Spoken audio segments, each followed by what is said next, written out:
সংসার জীবনটা হচ্ছে টক ঝালের মতো, এই ভালো এই মন্দ। আসসালামু আলাইকুম, সবাই কেমন আছেন? আশা করি সবাই ভালো আছেন।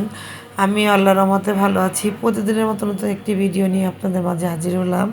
এটা ছিল গতকাল বিকেলে আমার মেয়ে আমাকে নাস্তা দিচ্ছে, কিছু ফল দিল আর ডিম আর হচ্ছে আপনার বিস্কিট। আর এটা হচ্ছে পরের দিন, আজকে সকালে নাস্তা খেয়ে আমি আর মেয়ে একটু বাইরে যাব। কেন বললাম, প্রতিটা সংসারের মধ্যে দেখবেন একটু ঝগড়া, একটু হাসি লেগেই থাকে। মানে যখন দেখবেন সংসারে কোনো প্রকার ঝগড়া হয়, তখন দেখবেন সবাই মানে কানাঘুষা করতে থাকে। আর স্বামী স্ত্রীর দ্বন্দ্ব যদি আপনার সারা বছরও লেগে থাকে, এটা করলাম সবাই মিলানোর চেষ্টা করে। তারা মনে করে স্বামী স্ত্রীর ঝগড়াটা এই লাগতেছে, এই মিলতেছে, এটা কোনো সমস্যা হয় না। সাপোজ আপনি যদি ধরেন ভাই বোন বা আত্মীয় স্বজনের সাথে ঝগড়া লাগেন, আপনি রাগ করে তাদের সাথে বছরের পর বছর কথা বন্ধ করতে পারবেন। কিন্তু হাজব্যান্ড ওয়াইফ ঝগড়া করলে বড় জোর 2 দিন কি 3 দিন পরবর্তীতে মিল হয়ে যায়। যাই হোক, অবশেষে ট্রেন আসছে, এখন মানুষ নামবে, পরে উঠবো।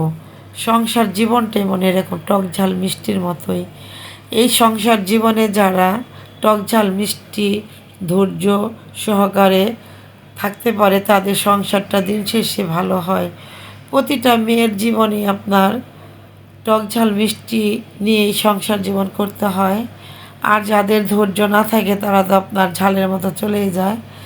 যাই হোক, দেখেন মাশাল্লাহ, আল্লাহর সৃষ্টি কত সুন্দর, কত মানে সবুজ আর সবুজ, কী যে ভালো লাগতেছে।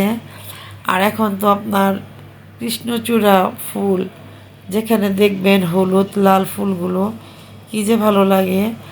আর এত সুন্দর দৃশ্য, মনে হয় কি দেখতে ইচ্ছা করে আর ভিডিও করতে ইচ্ছা করে। খুবই সুন্দর। অবশেষে কাজ শেষ করে মা মেয়ে চলে আসলাম একটু বসুন্ধরাতে মেয়ের কেনাকাটা করার জন্য।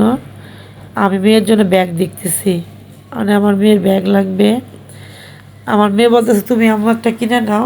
অবশেষে মা মেয়ের জন্য ব্যাগ কিনলাম। কোথাও যাওয়ার জন্য একটা ব্যাগ কিনে নিয়ে আসলাম। বাসায় আসার পথে দেখি আপনার প্রচণ্ড পরিমাণ বৃষ্টি। এখন বাসায় তো ধরেন আলহামদুলিল্লাহ পৌঁছানোর সাথে সাথে এমন বৃষ্টি নামলো, কোনো প্রকারে আর কি বৃষ্টি থামতেছে না। যাই হোক, বাসায় দেখছেন কি পরিমাণ বৃষ্টি আসতেছে। এখন আল্লাহ আল্লাহ করতেছে, অনেক তাড়াতাড়ি বাসায় পৌঁছে গেল। মানে 10 মিনিট হয়েছে বাসায় আসার পরেই চতুর্দিকে অন্ধকার হয়ে আসছে। তো যাই হোক, আয়নার জন্য একটা গাড়িও কিনে নিয়ে আসলাম।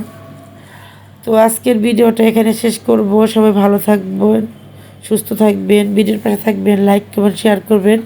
সবার জীবনে টক ঝাল মিষ্টির মতো করে সংসার করবেন। আসসালামু আলাইকুম।